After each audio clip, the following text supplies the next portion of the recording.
All right, hello everybody. Welcome to another show. Today we'll be talking about several different topics. It was a kind of a slow day in the news today, so not much to talk about really. But there are some things that I want to talk about in terms of Real Madrid. So, topic we'll be talking about is Marcelo. So, question marks about him really. Would you make him your starter for Real Madrid? Um, so those are some big. That is a big question. It's really difficult to answer this one. I don't think I can answer it really. But just give a run through of the different aspects of this topic. So he's been at the club since 2007. Um, he's never had his position under real scrutiny, like with the exception of Mourinho. When Mourinho was at the club, Mourinho seemed to prefer Coentrao over Marcelo. We would see a lot more of Coentrao instead of Marcelo. I think maybe at one point he was linked to several teams because Coentrao was playing quite a bit. Marcelo was on the bench. So obviously, Mourinho is more of a you could say, yeah, defensive-minded manager, and he likes his defense to be very stable. Obviously, Marcelo is just more of an attacking-minded left back, so he just didn't like that. Marcelo likes to make his attacking runs in that left flank, and Mourinho was having none of it. So he bought a Coentrao, and he used Coentrao for most of his tenure at Real Madrid. Um, and the thing with Marcelo is that all throughout his career, we've seen it time and time again. He does get caught out of position quite a bit. We're lucky we have Sergio Ramos, who sometimes he does get a card, sometimes he will, put in the rash tackle, to cover Marcelo, because Marcelo does tend to get caught out quite a bit. The teams will exploit that space. Marcelo obviously tries to recuperate the ball in the opposition's half, but sometimes he doesn't get it, and all that left flank is wide open, and the other teams use that to their advantage. And obviously, Solari has seen that, and he wants to reinforce that left flank position. So he seems to be playing Reguilon a lot more right there, which in my opinion, I think it kind of makes sense. Um, we do need some stability at the back, and to have Marcelo attacking all the time, it could be a liability. And so, in some ways, I would agree with Solari. Even though at the beginning I was kind of hesitant to agree with him, I think now I do agree a lot more. I think Reguilon, it could work out. Could work out with Reguilon, and yeah. So it's happened throughout his career that Marcelo has been caught out of position. Now without Ronaldo too, he doesn't get that offensive support, so he doesn't have like any justification to kind of go up and attack all the time. Um, and my other question would be, should he play as a winger instead? He is 30 now, so he is older, and it's kind of hard to play as a winger because he doesn't have the speed that he once had.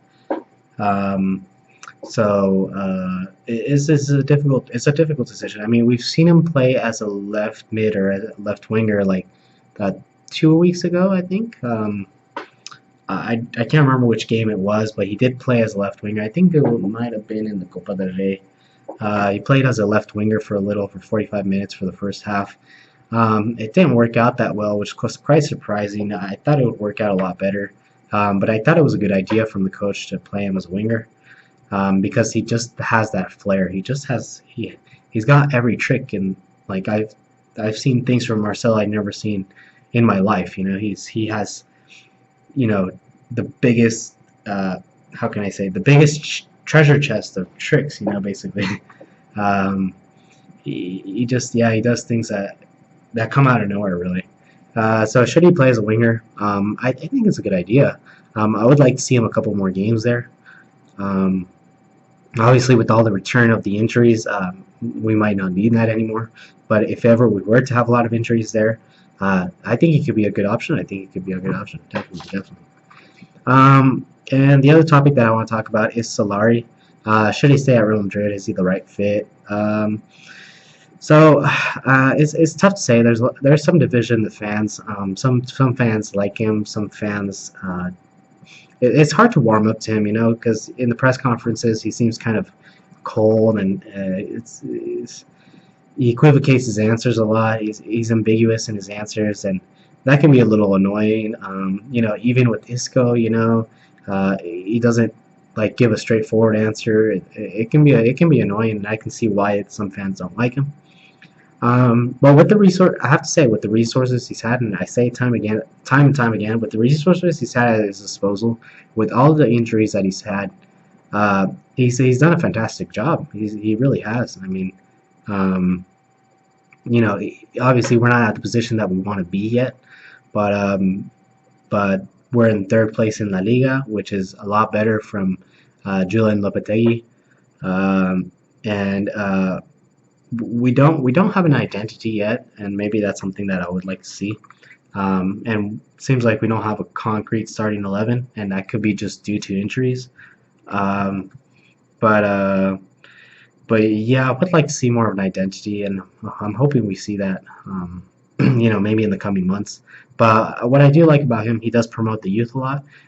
We can see that with Odriozola. We saw it with Jesus Vallejo before the injury. We see it at Reguilon, Dani Ceballos, Valverde. Then you have Vinicius Jr.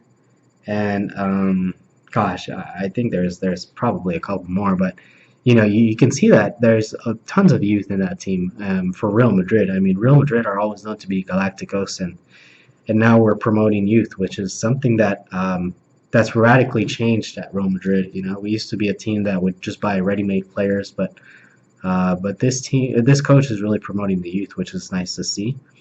Um, the only history that he has really is coaching Castilla and the U19s. Castilla, he got 32 wins, 29 draws in 86 matches. Obviously, not the best. He just didn't have the best run in Castilla. However, at the U19, it seemed like he didn't have any losses, so he did good with the U19s there. And he seems to adapt to other teams' characteristics. So I just don't know if we'll ever have an identity with him.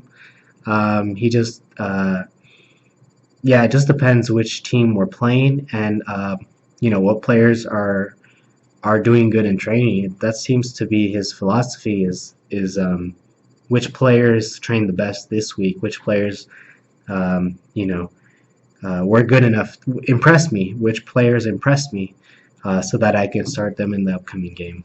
And that's how he seems to go. He seems to go on a game by game basis, not like Zidane, who were kind of the untouchables. I guess you could say Marcelo to some extent, Ronaldo. He benched Gareth Bale. He was not untouchable, obviously. But Ronaldo was untouchable. Gareth Bale was untouchable. Luka Modric was untouchable. Tony Cruz, so he did seem to have that. But we have to remember that Solari had that. The thing that's with Solari with Isco, that problem that he's having, Zidane had with James. So we can't forget that.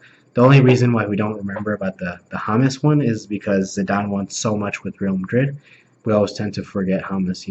But with Isco, Solari hasn't won much yet, so obviously he's being scrutinized a lot for this. It's going to be hard to put Isco in the team just because of the way Solari plays. Isco is an attacking midfielder. The system that Solari plays is kind of a 4-3-3 with CDM and two center midfielders. And I think what he thinks of Isco is that Isco is very attacking minded, and I think he just wants someone like a box-to-box midfielder, or a couple of them, whereas Isco is more attacking minded. We have seen him play at the center midfield position. He has done a pretty decent job, but he is more attacking minded, and I just don't know if that's maybe a problem with Solari. But if Solari stays, Isco will be sold in the summer, 100%. I can't imagine him staying another season at Real Madrid. And I think Solari will stay, so I think Isco will be sold, which is unfortunate because he was one of my favorite players for Real Madrid. I wish we could see him stay, but I don't think that'll be the case. Anywho, that's all I wanted to say, really. And I'll be putting out a match preview tomorrow. And sorry for the microphone too. It hasn't been the greatest. I just moved in to a new place, so lots of changes, and yeah, it's been kind of tough. So, but I will still try to keep uploading videos here and there. It's sporadic as of lately, but I'm hoping to be more consistent pretty soon. So that's pretty much all I have for you guys. So thank you guys so much for watching, and stay tuned for more videos. Thank you.